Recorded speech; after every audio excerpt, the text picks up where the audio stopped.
we're just going to give it another minute or two while we allow people to join and get oriented in. We'll be starting at 1:02. As you are joining, if you wish to put in the chat on where you are joining us from, it may help us inform where our discussions can go, or if you have an area or a state that you're particularly interested in, you can put that in the chat as well. And we will starting in 1 minute.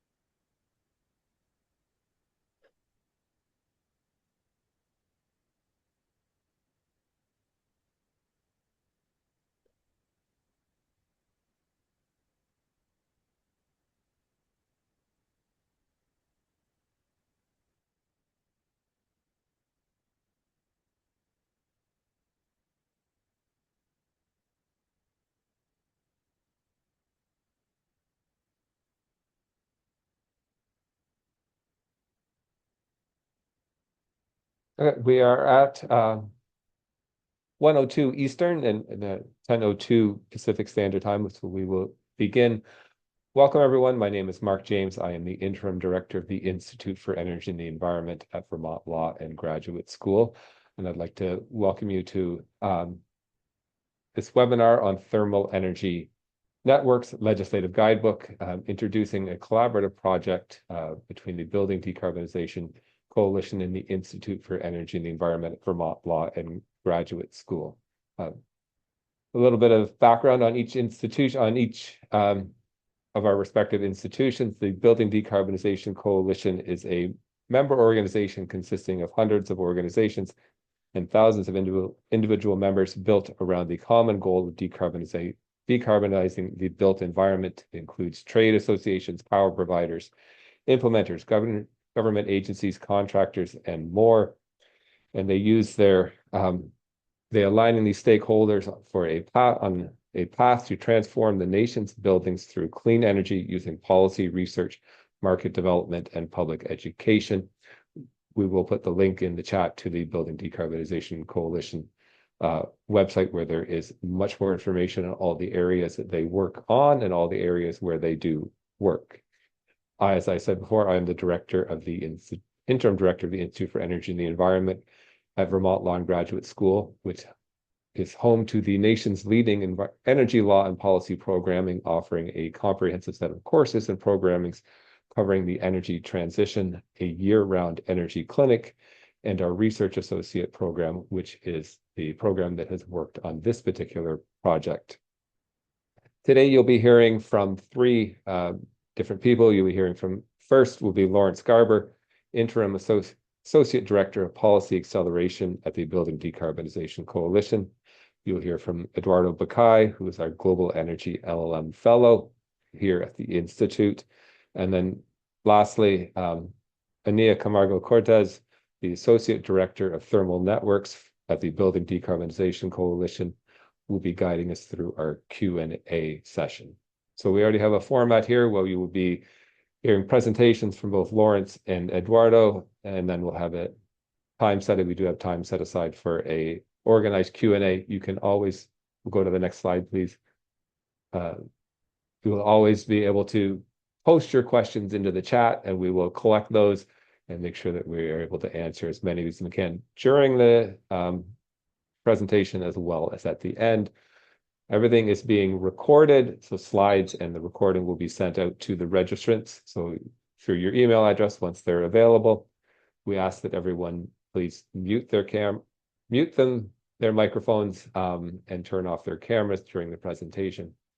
Continuing legal education credits are available. If you are in Vermont, they are pre-certified. You simply must record that you have attended this meeting. If you need additional attendance proof, please contact, we'll have contact information at the end of the presentation where you can reach out and get that from us. And with that, I will turn it over to our first speaker, Lawrence Garber from the Building Decarbonization Coalition. Thank you so much. It's wonderful to be with you all today. Thank you for that Lovely introduction, Mark. It's nice to see you all. As Mark briefly mentioned, we'll be walking you through you all today some content related to our Thermal Energy Networks Legislative Guidebook. So here's the plan for the next 50 or so minutes. I'm going to kick us off with kind of the what and why of thermal energy networks, and then do a brief overview of our resource, the Legislative Guidebook on Thermal Energy Networks. And then I'll pass it over to my colleague Eduardo, where Eduardo is going to do a deep dive into some of the themes that we saw from our legislative review. And finally, as Mark mentioned, Ania will be leading us through a question and answer session. So as we go, again, please feel free to drop questions into the chat, and then we'll be addressing those at the end. So to start us off with the content, we know that we have a climate imperative to reduce emissions across the economy. And buildings and the energy we use in buildings are, of course, a critical piece of that puzzle, representing around 30% of US emissions. And we also know that a primary pathway for reducing building emissions is, of course, to stop burning fossil fuels in buildings, and instead rely on zero emission and often electric technology. The problem is, and there are many, one of the problems is that our natural gas system is incredibly old in places, and as shown in this slide, is going to be incredibly expensive to replace, kind of on a business as usual scenario. So these figures that I'm showing here are from a 2024 report by an economist named Dory Seavey and the nonprofit Heat. And they present some recent independent studies that have investigated the cumulative costs of gas utility pipeline replacement initiatives that are currently proposed in various states across the country. So the report goes deeper. This is a selection of 3 here. In other words, they're showing what utilities have reported that they're on the hook to spend out just to replace the pipes in their system on various timescales. And so the best estimates when we add all of this up is that without intervention, gas customers across the US are going to face the burden of repaying over $1 trillion for their gas distribution infrastructure out to 2040. And that number, of course, just increases if you increase the timescale beyond 2040.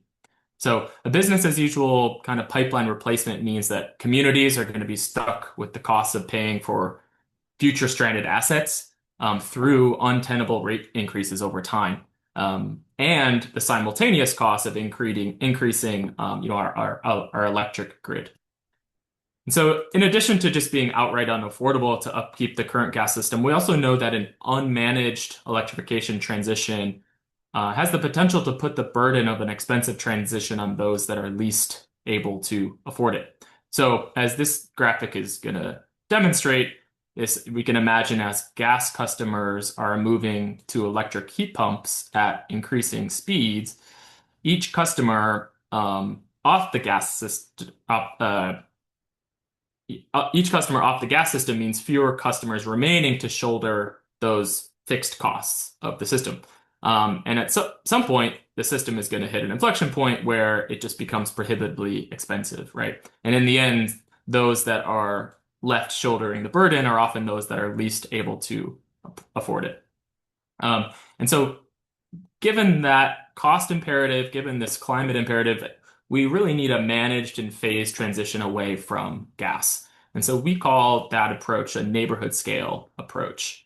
And this is in contrast to an appliance by appliance approach or a house by house approach, which is sort of the current paradigm that we're operating under today, whereby the onus is put on the homeowner or building owner to manage often very complex electrification projects, right? From managing the rebates to the contractors to financing, et cetera. And so a neighborhood scale approach instead can be managed by an outside entity, like, for example, a utility, to provide zero emission appliances to an entire block. So we found 2 primary pathways for achieving neighborhood decarbonization. On the left, the electric network pathway you see here on the slide, and then, of course, thermal energy networks, which is what we'll spend the bulk of our time talking about today. And so just to briefly mention the electric network, the idea being that instead of replacing pipes in the street when the utilities go to do those replacement projects, money can then be spent instead on upgrading appliances in each home to zero emission electric appliances, and potentially upgrading the electric distribution system on the block. So the other option that we found to upgrade neighborhoods off of gas is, of course, using thermal energy networks. And we are particularly excited about this pathway. One, because these systems can be interconnected over time. So as we slowly manage the transition off of gas, we can slowly build out thermal energy networks in an interconnected way, almost like adding Lego blocks together. So just to describe these systems really briefly, like the electric pathway option, geothermal networks also have a heat pump in every home, as you can see demonstrated by the purple here in the diagram.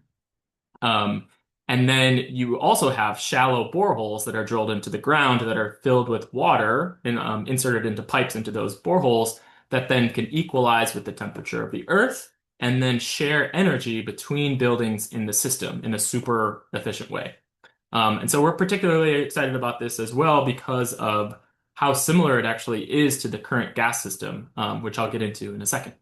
So that's a quick overview of the technology. I know that was super fast, but we can get into more kind of questions about that in the Q&A if folks would like. So again, one of the reasons we see thermal energy networks as a critical solution in our toolbox is that they provide a pathway for workers, namely pipe fitters, right? And as I mentioned, the pipes that are used in thermal energy networks are actually the same high-density polyethylene pipes that are used for pipes in the gas system. So they require the same expertise that the gas workers already have. Similarly, thermal energy networks provide a pathway for borehole drilling, right? So workers who have expertise in fossil fuel drilling, and then of course retrofit projects that will come with thermal energy network installation will provide just a ton of work for across the HVAC space, from installers to electricians to operation and maintenance workers, et cetera. And so the last benefit that I'll discuss before jumping into our report are the system-wide benefits of an efficient transition. Thermal energy networks and geothermal networks that can be connected that can be networked together are by far the most efficient heating and cooling systems that we know of. And because they're so efficient, they draw, of course, much less power from the grid. And this is really crucial because as we transition off of fossil fuels, we'll be placing an ever greater demand on our grid, especially during peak heating and cooling months. Right now, I'm in South Carolina. We had a power outage yesterday. There's obviously the heat wave happening across the entire eastern part of the U.S. Today. So the more that we can build out efficient cooling systems, the less strain that we're going to be putting on our future electric grid, the more we'll able to flatten the peaks of the system. And that means both saving money from a consumer perspective, but it also means saving the utility a bunch of money on building out distribution and transmission infrastructure related to supporting that electric expansion. So the concept I have graphically represented here is just showing how much less new wind infrastructure, as an example, we would need to decarbonize with geothermal networks versus electric resistance heat. And so moving on to now our report itself, given all the benefits that we've been talking about, states around the country have started to pass laws to encourage these systems to be piloted by utilities. And so we at VDC wanted to do a deep dive into the legislation that's been adopted to help legislators and advocates learn about what's been passed in each of these bills for future adoption of legislation. And our goal is not to tell folks what they should be doing, right? Every state is unique, but instead we just wanted to lay out all the options of what has been done in across the state so that future decision makers have the tools they need to push towards the transition that makes the most sense for their state. So as Mark said, we teamed up together, BDC and the Vermont Law and Graduate Schools Institute for Energy and the Environment to make that happen. And so here's what we reviewed in terms of the states, state legislation.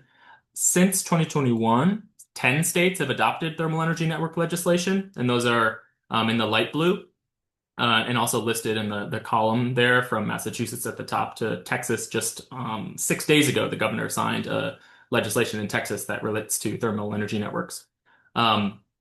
And because our guidebook was published in March of this year, we only looked at the bills up through 2024. So we looked at 8 states from Massachusetts to California, and didn't include any of the 2025 bills in our analysis.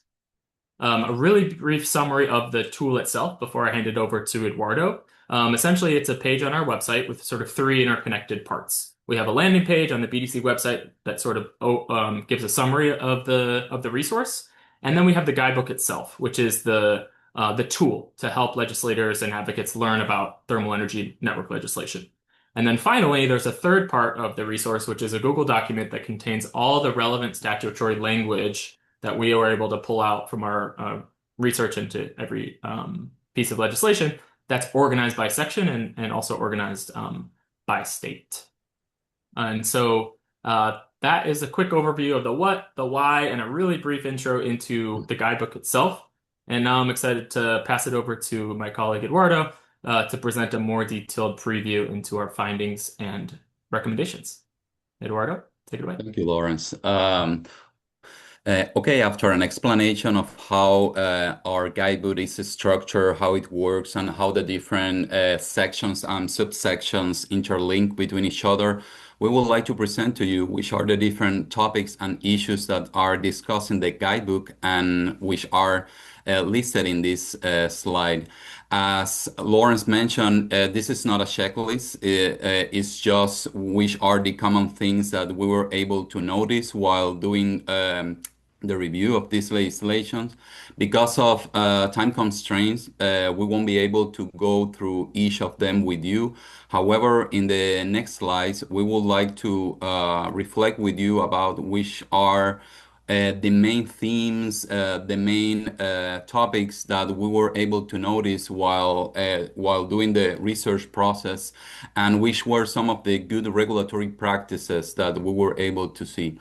So moving to the next slide, the first kind of good practice that we would like to highlight is the relevance of amending utilities legal definition as a way to avoid uncertainty in utilities ownership of TEN infrastructure once the pilot stage of this project is concluded. And in this regard, most of the legislation, they allowed gas utilities to plan and put in the ground these thermal energy networks. And they also allow them to own, to operate, and even recover the cost of these pilot projects. However, only during this pilot stage. So here is where the uncertainty comes in. What happens once these projects might move into a permanent stage, or what might happen if, because of the political landscape in the state, the enabling legislation might be repealed. So this is why some of the states, went a step further, and they amended the gas utilities legal definition in the corresponding statute. And here we have the example of the New York State, where the enabling TEN legislation, which was the 2022 Utility Thermal Energy Network and Jobs Act, modified the New York Public Service Law in order to allow gas utilities not only to provide gas service, but also clean thermal energy. In the next slide, we share with you one of the tables that we have available in the guidebook, which provides a summary per each of the states of how this approach was adopted by each of them. Here we would like to bring your attention to the case of Maryland, because Maryland not only allowed electric and gas utilities to implement these 10 projects, but also water companies, because, I mean, these water companies have expertise in all this underground piping infrastructure, and they also manage large amount of waste water heat. And that can be used for clean heating and cooling in the building sector. We would also like to bring your attention to the case of Vermont, because in the case of Vermont, the legislation that was passed also allowed municipalities to own these 10 thermal energy networks. And this is interesting because this was required in the case of Vermont because the state is a Dillon rule jurisdiction. And in this sort of jurisdiction, municipalities are only allowed to do whatever the enabling statute authorizes. So it was really important for the state of Vermont when passing this legislation, making sure that municipalities within the state have this green light from the state legislature in order to go ahead and being able to deploy this thermal energy network. Moving to the next slide and the next element, we also pull one of the tables from our guidebook in order to illustrate for you which are the different funding mechanisms that has been sanctioned by the different state legislatures in order to try to support the implementation of these thermal energy networks. And in most legislations, you can find that gas utilities were allowed to recover the cost of implementing these TENS by recovering through rate base. However, some of the gas utilities were allowed also to access some money that was allocated by the state legislature in order to support the implementation. In this case, and it's highlighted in blue, we would like to bring your attention to the case of Maryland, because Maryland went one step ahead and they succeeded in securing some funding from the IRA in order to support a certain part of the cost of that utilities might be facing when implementing these TENS, which are the behind the meter costs. And before moving to the next slide, I will also highlight that good ideas about different ways on how to finance these thermal energy networks don't stop to emerge. And regretfully, it's not reflected in our guidebook because we finished it by March this year, but later the state of Texas passed legislation allowing the use of a funding mechanism that has been used for, but thanks to this legislation, is now available for utilities to deploy these thermal energy networks. And next slide, please. So one of the main things that state legislature has been following really closely and paying attention is on how making sure that the implementation of these 10 pilot projects really promote and deliver energy, environmental, and social justice, and how generally this has been accomplished or has been planned to be achieved so far. According to what is written in the legislation, gas utilities are compelled to take a look at the communities that will be hosting this thermal energy network, and which might be the minorities that might be served by this clean thermal resource that will be provided by this thermal energy network. And within those communities and those minorities, which are the energy burden household and the low and moderate income household, that must be given priority when receiving the clean thermal energy resource. Moving to the next slide, for example, we would like to bring the example of Maryland. The state legislature of Maryland did a great job when passing their law, because they really did a comprehensive analysis and put together different kind of goals that really supported equity endeavors. And for example, just to bring your attention into what is highlighted in yellow, they set very high goals. One of them, for example, pilots that are implemented by utilities within the state of Maryland. They must make sure that 80% of the customers that will be served by these 10 pilots are from low and moderate income households. Also, very closely related with these equity provisions, and moving into the next slides, is the labor provisions. And coming back here to something that Lawrence mentioned previously, unlike other clean energy technologies, TENS use the same skilled workforce that gas utilities use to maintain gas infrastructure. So this state legislature made sure to include in the laws they pass protective provisions that will allow these gas utility workers to get priority for the new jobs that this technology is bringing about. And it is not only, I would say, a matter of, we could say, social or employment justice. It is also that by doing this, we ensure the transferability of existing skills from the gas workforce and put it into service for the deployment of this new infrastructure. In the next slide, for example, we also pull one of the tables we have in our report, and in here we highlighted for you the case of New York. Here you can see that the different provisions that were included in the bill, they ensure that the existing gas workers are the first to transition and get the jobs that will be created by this new technology, and also the importance of providing training and prioritizing the hiring of local residents.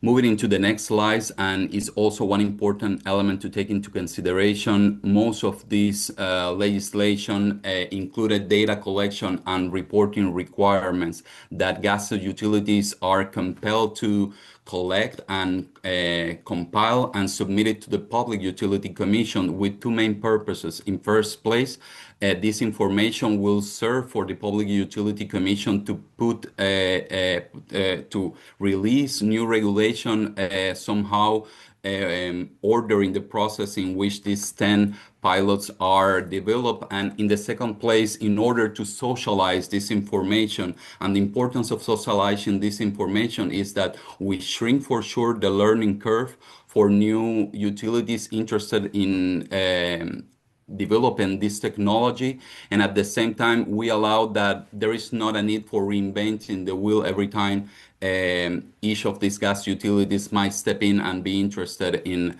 deploying thermal energy networks. And in the next slide, we offer you different examples of which are these data collection and this data collection requirement per each of the states. Here you can see some of them refers to the barriers, the challenges that each of these gas utilities encounter, the costs of which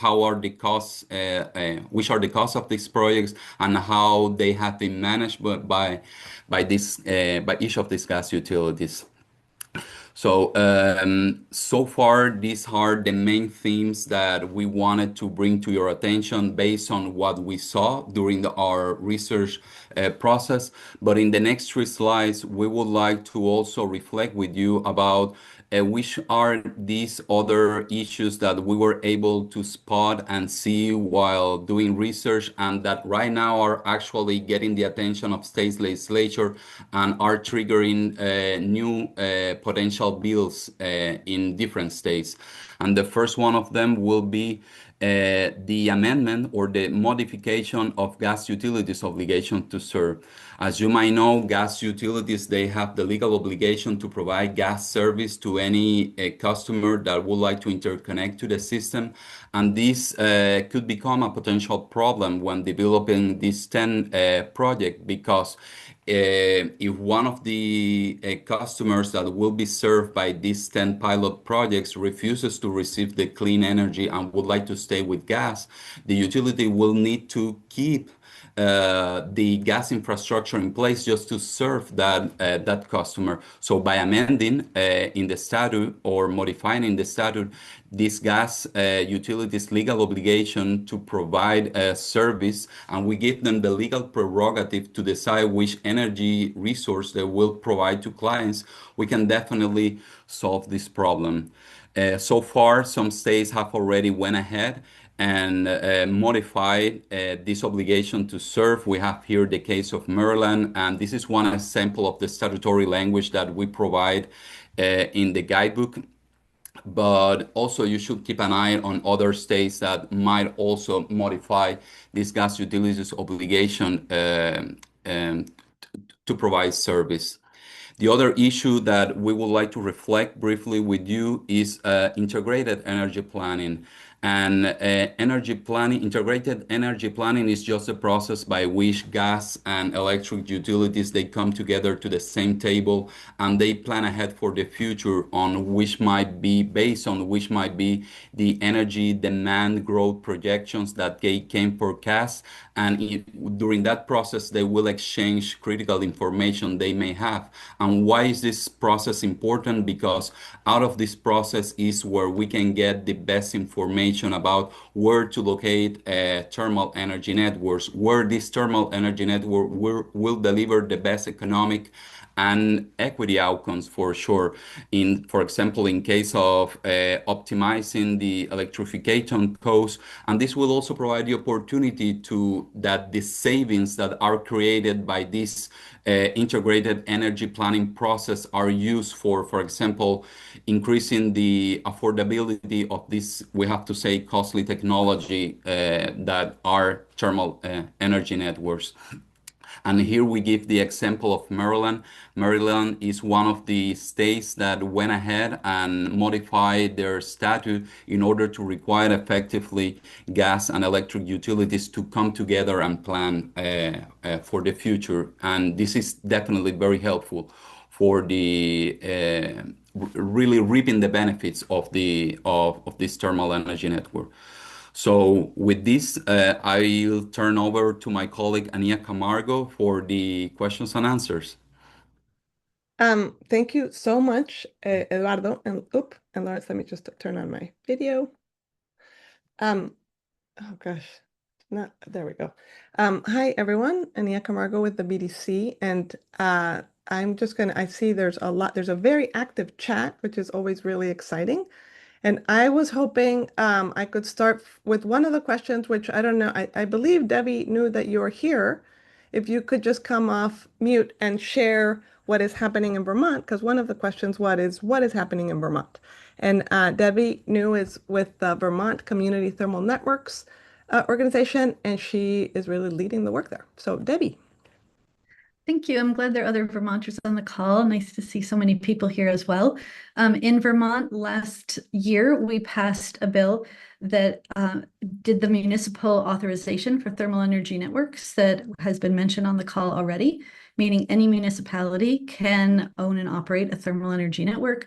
That also exempted cooperatives and other locally governed entities. Obviously, single owner systems like campuses, no problem because they're not selling thermal energy to the public. They're just using it themselves.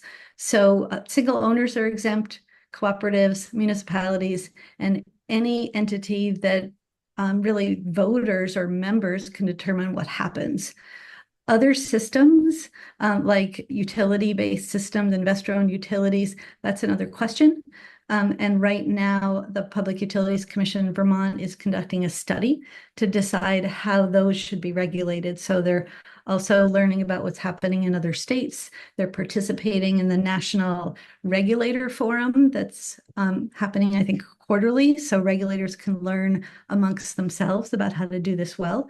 So in Vermont, we're just looking at developing municipal thermal energy networks and other locally governed ones, such as in an industrial park. There are a lot of businesses, there's a lot of waste heat, and they might want to form a member-owned LLC to own and operate a thermal network that would function much like a cooperative, essentially the same thing. So there's a bunch of different ways that local communities can implement thermal energy networks for themselves, and that's our focus currently in Vermont.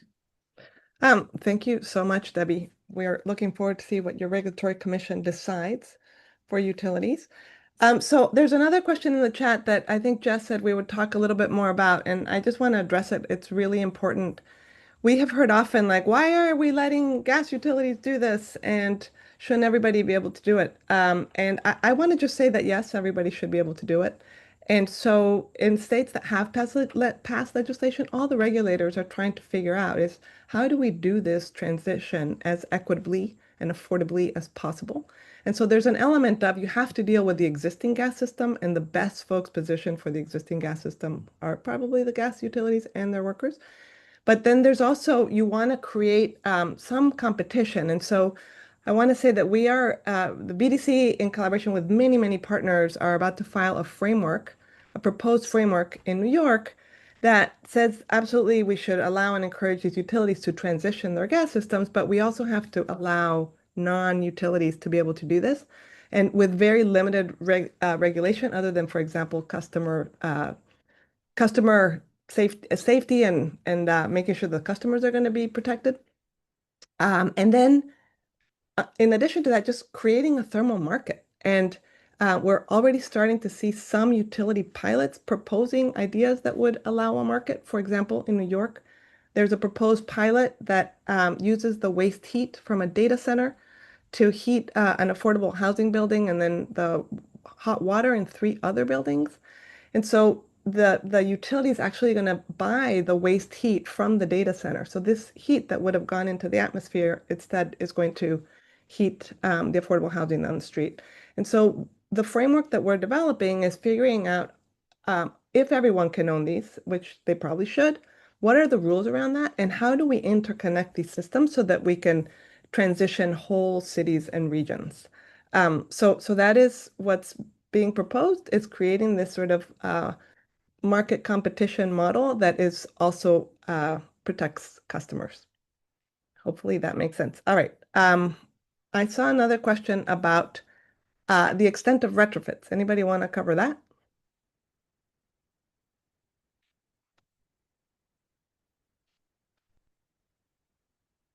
Okay. So I want to say that there is one live pilot in Massachusetts.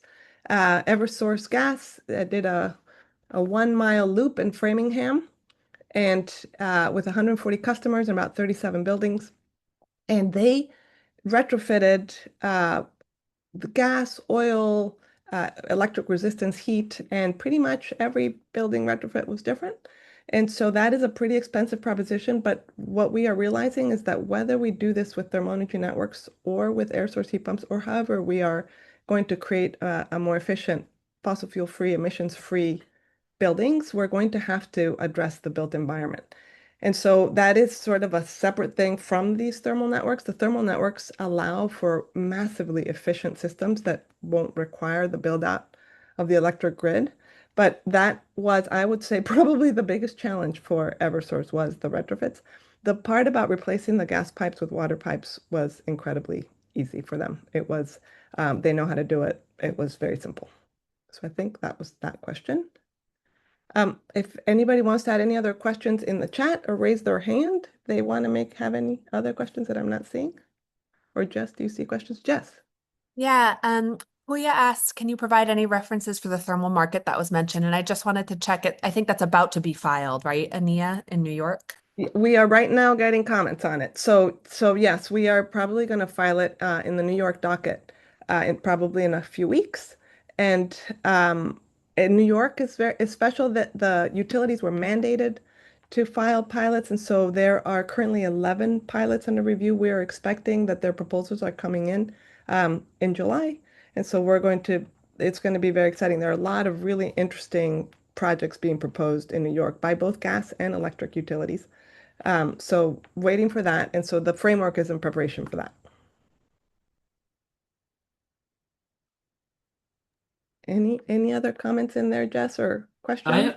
Ania, maybe building off of your last, as you were walking us through expertly the Framingham case and the question of retrofits and how we deal with that as it relates to a air source heat pump retrofit versus thermal energy network retrofit. You mentioned at the end how from a gas utility perspective, the pipe replacement part of the puzzle was one of the easier parts of the puzzle. So I'm looking at Alice's question where Alice says, in California, can any of the current gas infrastructure or distribution systems be repurposed to serve TENS somehow, even for serving as a conduit with sleeving?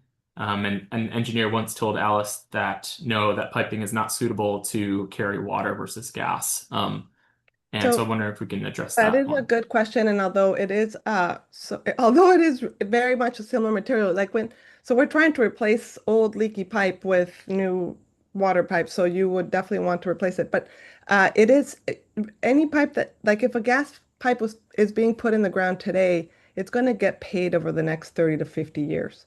And so that's probably the ratepayers are paying for that over time, right? And so that's probably not the best pipe to take out and replace.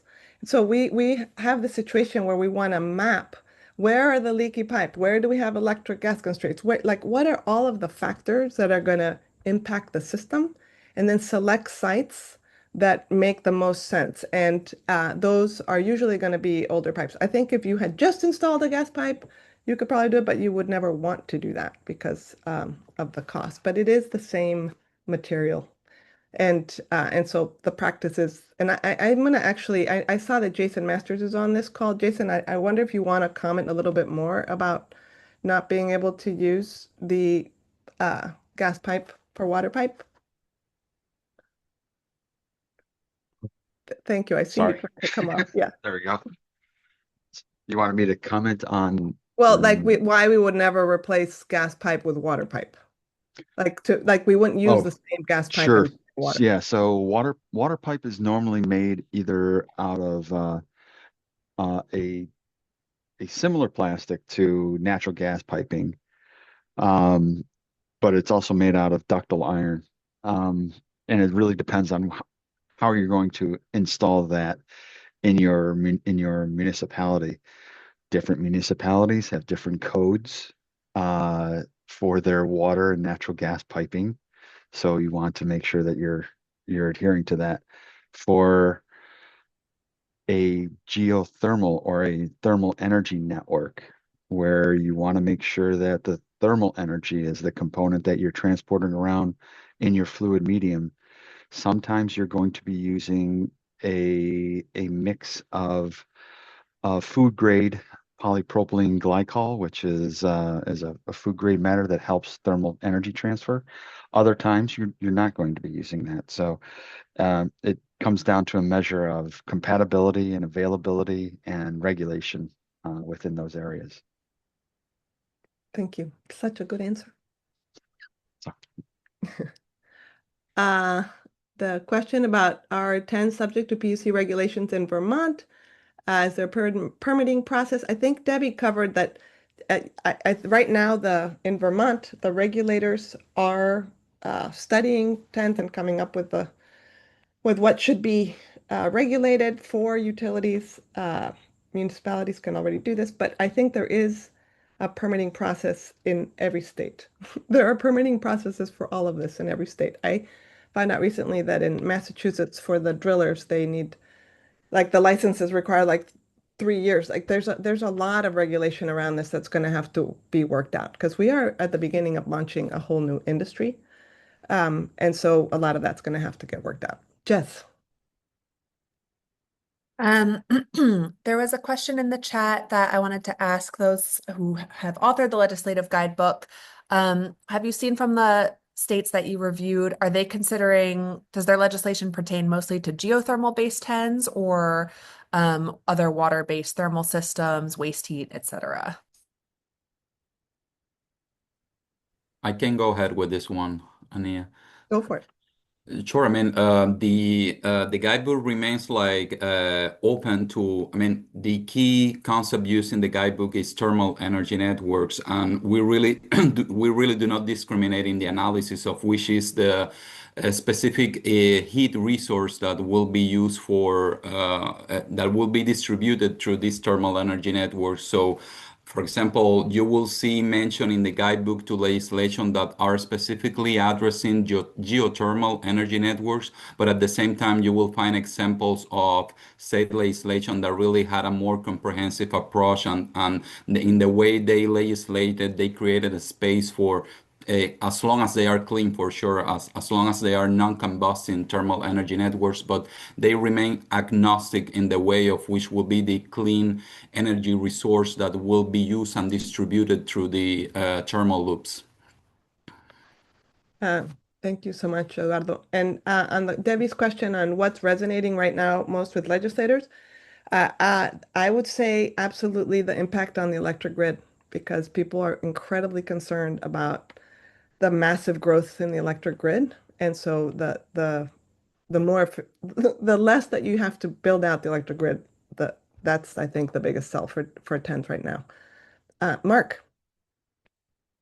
Well, I'm going to pick up on that. And I have a question, I think, seen a little bit in the chat, but how does this fit within sort of the future of gas and the integrated energy planning? Because we said we've had our gas system operate separate from our electricity system, and now we're seeing those converge. So how does state legislation like this support the larger future of gas proceedings that we see in different states? So I would say that the future of gas proceedings and TENS legislation are incredibly linked. In Massachusetts, they were really hand in hand, and the order was very tied to thermal energy networks. So one of the pathways in many of these studies that are done, so the future of gas proceedings, so folks know, is that they're not all, and every state doesn't call them that way, but it's the idea that we have climate mandates, and they ask the gas utilities, how are you going to meet the mandates? In many states, they've hired consultants that are looking like, how do we meet these climate mandates in our states? And what is being done by advocates in the states is saying, okay, if we're going to electrify, please consider thermal energy networks. And so it's an entry point for thermal energy networks through the regulatory process, which is separate from the legislative process for states that have emissions reductions mandates. On the legislative side, that integrating planning is, it's also coming out in the future of gas. Definitely, regulators are asking, particularly combined utilities, to start thinking about that. But even in non-combined, I mean, in Massachusetts, they're absolutely asking the gas and electric companies to share information with each other. But I think that if we want to work on that on the legislation, I haven't seen a lot of that particularly in connection with TENS. We haven't seen that, but I think that that's going to be a big, big component going forward because of what you said, which is that it used to be separate and now it's the same, right? When you're working with thermal energy networks, the heating and the electricity are combined. So I think that's going to be a big rise going forward. There was another question in here so Jason Masters, I'm going to put you back on the spot. Are there any terrains where this technology is not appropriate?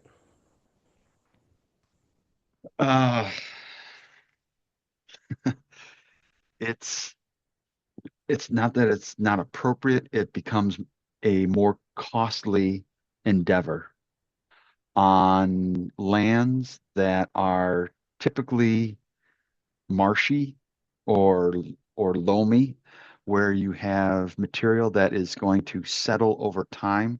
It's going to affect all gas infrastructure or any piping infrastructure underneath the ground. We're encountering that in one of the sites in New York City right now. So that means it doesn't mean that it can't be done. It just has to be done thoughtfully. There are other areas where if the thermal conductivity is too low, the payback time becomes too difficult. But this is where the thermal energy network itself can work with more waste heat resources throughout the network itself to balance those heat loads. So it's not that there are places where it will never work. It's just thinking respectfully how to use the thermal resources that are available within that region to balance the network loads. And that's really where it comes down to. Thank you so much. That makes sense. And Jean, I see your question about the obligation to serve. Yes, I think folks across the country are trying to expand the obligation to serve, expand or amend so that it's to serve heating or cooling, not necessarily to serve gas. So that's and Washington and California have their legislation for TENS included the obligation to serve. So Washington's legislation said that for pilots, the obligation to serve can be met with a thermal energy network. And in California, it said that 66% of customers in a segment that's going to get a thermal energy network have to agree to a thermal energy network. And then in Massachusetts, there's also language in there that allows discretion to the to our Public Utility Commission, our DPU. So that's what's going on there. And gas utility workers. So the question here is, the gas utility workers are considered in the just transition. I'm wondering, actually, Jess Silverburns, do you mind just telling the story of Edmonton and Canada and the workers there? Sure, I put, excuse me, the case study in the chat, but I can do it again.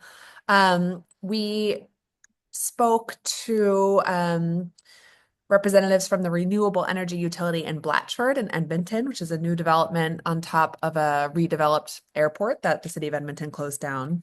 And they decided to install a geothermal network for the development. And when I asked, how was it in terms of procurement and getting workforce, because in certain areas of the United States, that's been a bottleneck, they said it was really quite simple because Edmonton is an oil and gas province and had a surplus of drillers and folks who were ready and willing to do the work. So actually that part they said was seamless, getting in the having the drillers go from their oil work to geothermal work and then back to back to where they had been before. So that was one area where the transition worked out really, really well. Does that answer the question? I didn't see Yeah, it. that answers the question for the drillers. I would say that for the gas workers, it literally is less than a week of training to go from being a gas worker, then you can go install a thermal network of the pipe, and then you can come back and work on the gas system. So it's very seamless. I think that with the drillers, they're very location specific, and so that poses a challenge because in Edmonton, they were lucky that they had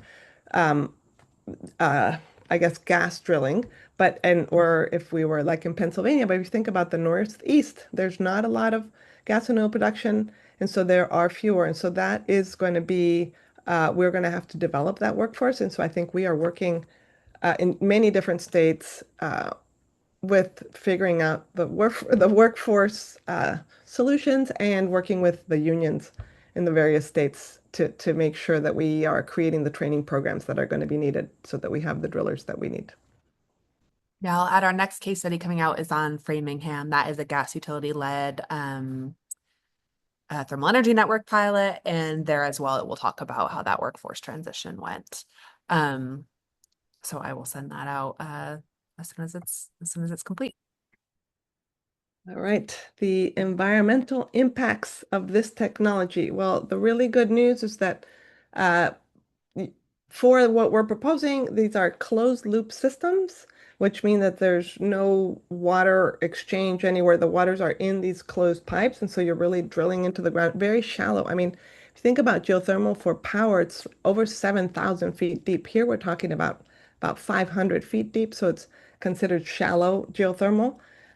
So you're not going very deep, and you are not exchanging any water. So that is really great. And then there's no combustion.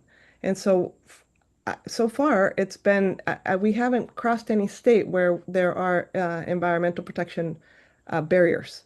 And again, I'm going to turn again to Jason because you have done so many of these. If you have encountered any sort of environmental protection barriers, like or things that are concerning, I should say, more than barriers, concerns. So you're going to need to file some form of an environmental impact statement, whether that be at the state, county, or municipal level.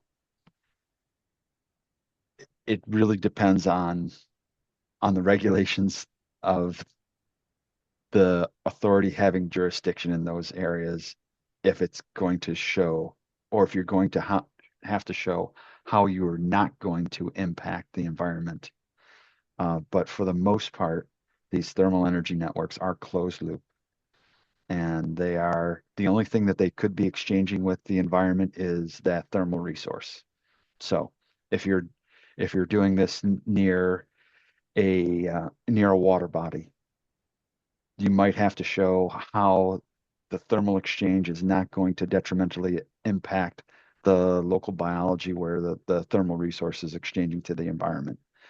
For the most part, if it's a water body and it's not a standing water body, you're not going to be impacting it detrimentally. It all depends on the amount of heat, the rate of heat exchange, and the rate of that the biology can adapt to that. So That's a really great point, because the idea is that these systems are balanced, so heating and cooling, and you are not adding or taking over a period of a year, you're pretty much keeping how much heat you're putting and taking out of the earth balanced. But you could imagine designing a system to go in a river or in an ocean or in a lake where you actually want to take heat out because our waters are warming and that's actually really terrible for our environment. And so, for example, here in Massachusetts, we're looking at some putting in giant heat pumps in the bay to actually take out heat, which is just a way to hopefully help the bay. Yeah, Jess. I put this in the chat in response to Marnie, but Learning from the Ground Up, which is an initiative, a multi-stakeholder initiative taking data from the 10 pilot in Massachusetts. I didn't write it down because I think I remember this correctly, but in a recent webinar, I know they said that they'd found positive impacts on trees because previously the leak-prone gas pipelines had been harming the trees, the methane gas leaks. And so at least in that way, that to me kind of brought it home too, that it had these knock-on positive environmental effects. That's a fantastic point. In my street of 16 trees, gas leaks killed 10 of the trees. So I think that's a really good positive impact.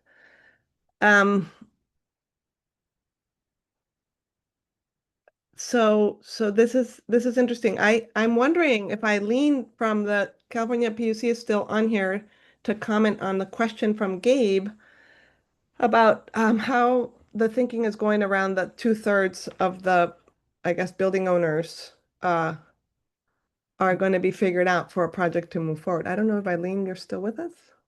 Saw that you were. I am still with us, with Great. you. Fantastic. Thank you. I'm afraid this is one of those questions where the only answer I have is we have not answered it yet. We're certainly well aware of that aspect. As you probably know, that legislation has a number of pieces and steps. And so we have not addressed that one yet. It's a great question, and we are certainly open to input on it. I was going to say, I know a lot of states who want to copy whatever you come up with. So we'll definitely stay in touch on that. And just to add on to that, I was typing up a response in the chat, which I'll just press enter on now and paste for you in response to you, Gabe. Just BDC, our California team is going to be, BDC was a co-sponsor of SB 1221. And so we're obviously following the implementation of SB 1221 really closely. And just I put in the chat there, we have a monthly policy call that's led by our California team where we cover lots of issues related to building decarbonization, one of which is how is SB 1221 going? So you can find the Zoom registration link to that call. I just put it in the chat. And I'll also grab the place on our website where we post our slide deck, and recordings to those calls are also publicly available if you can't make the live call. So I can drop that link as well as one pathway to find more answers to that question. Okay, and I think we have 2 minutes left. So Lawrence, do you mind putting up the slides so we can just share some resources with folks? Yes, indeed. Great. Thank you. And thank you everyone so much for joining us. I'm putting in the chat all of our emails. If feel free to reach out if you have any other questions or comments. And yeah, perfect. So here's a QR code. We have a ton of materials on thermonogy hours if you want to learn more, in addition to the legislative guidebook. And I think next slide is just our emails, which I put in the chat. So just a big gratitude to all of you for joining us today. And thank you to Mark, Lawrence, Jess, and Eduardo for our audience speakers, Eileen and Jason and Debbie. Thank you all so much for being here today. Thank you, everyone. This was great. Thank you. Thank you. Thanks, Thank you. everybody.